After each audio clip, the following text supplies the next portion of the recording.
Hey guys, it's Luke here and welcome back to another video. You join me with something today a little bit more old school in the form of this MK1 Cupra R. Filmed a couple of these before, awesome fun they are, but this one isn't really chasing power like the other ones which we've featured on the channel. This one is very much a handling and track car really, without chucking too much power at it, more about the drivability, how it handles the track. It's running 285 brake horsepower, so still good power really with a ton of bolt-ons and also a load of work going on in the interior. We'll introduce him very shortly before we go out and experience this 285 brake MK1 Cupra R.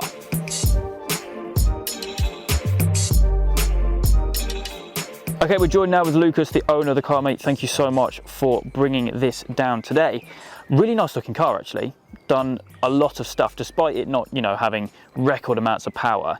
You don't really need it. Yeah, we've not really chased power with it. Yeah. Only just sort of cooling modifications. Yeah, so on the front we've got a Bartec oil cooler. Okay. So there's a sandwich plate in between the oil filter. Obviously when it gets about 80 degrees, it's a thermostatic plate, opens up, keeps temps really nice. Nice, yeah. Because it's still a road car, you do want that thermostatic plate in there just so it don't struggle to get up to temperature. Yeah.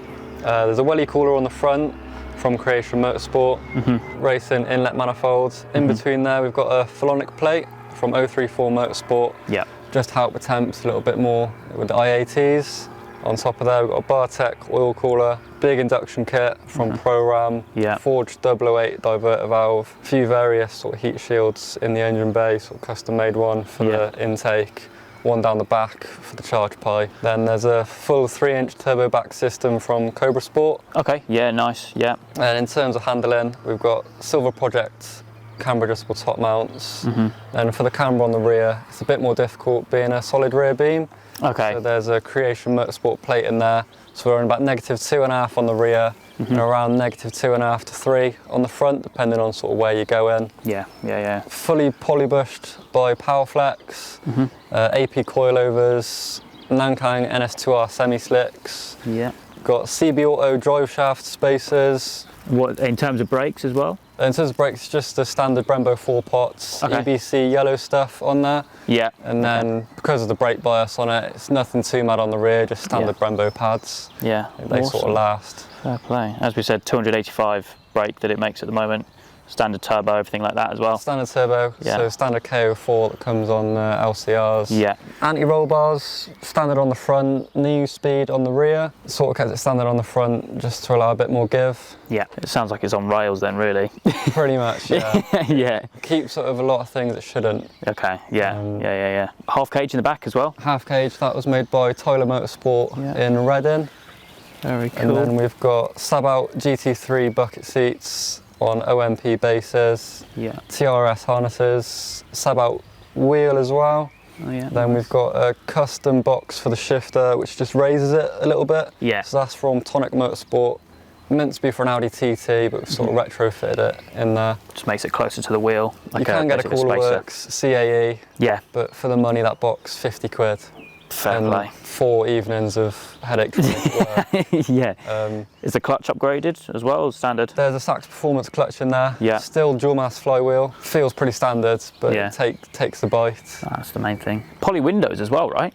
Only 2 on the rear. On the rears, okay. We will be going the back window. Yeah. The quarters are bonded into the rubbers, so it's a bit more faff. Yeah, fab lemma. So it's just getting a second set. But yeah, no mate, I'm a big fan of these cars. They are good little bits of kit, so I think if that is pretty much everything, we'll... pretty much, I think, yeah. Yeah, we'll fire it up and go have some fun.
It just grips when you want it to. Yeah, because there's not that much weight on the back end, really. So you'd think that it would just try and overtake you at times. It snaps at times. Yeah. So we've put the anti-roll bar on the middle setting.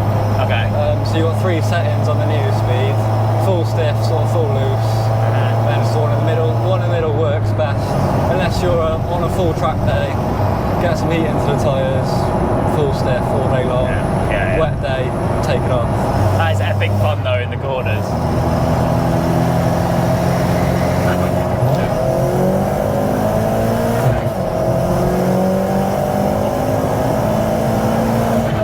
Sounds amazing, doesn't it? It's subtle pops. Yeah. It's not one of them sort of overrun maps where you let off and it's bang, bang, bang, bang. It's mainly just through gears. Because there's no sound deadening or anything, it's just straight. You get everything. Yeah. It's a real raw car, no traction control.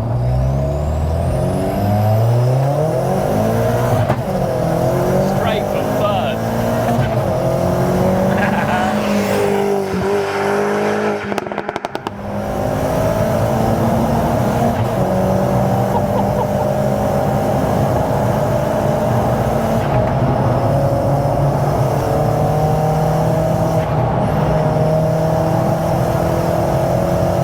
That was a flame. I heard it.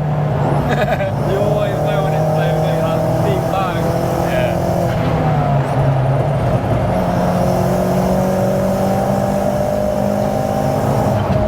It handles the road so well.